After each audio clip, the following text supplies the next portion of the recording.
seyretmedi. Cananı vasıl olun şirin canı seyretmedi. Cennette cavudanlar bul mekana seyretmedi. Sana düşen gözlerim kıyıcuvana seyretmedi. Yarım yağsıdın yağsıyım yamana seyretmedi.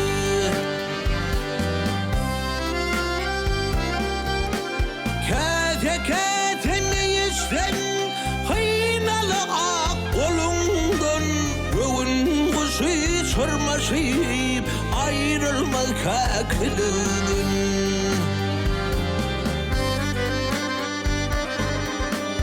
Hızıl şeker şekiller daha nusretilinden. Halvat yerde cem olup kuştum nazik dilinden.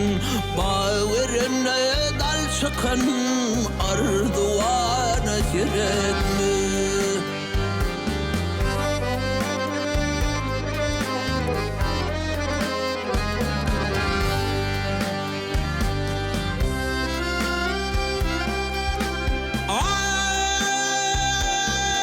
Ay kara zülfün çölleyi cemalin vazhadır.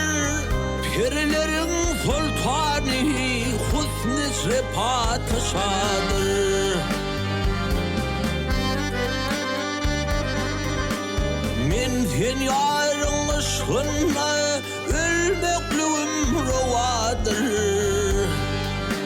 Vasfına da vermin iki gözüm kuvvedir. Olsun kimin bu çeşmin övgüyanı seyretme.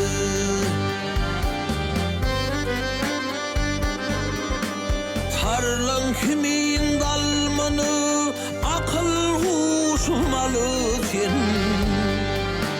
Her kim görse cemalın zarnına tanısın.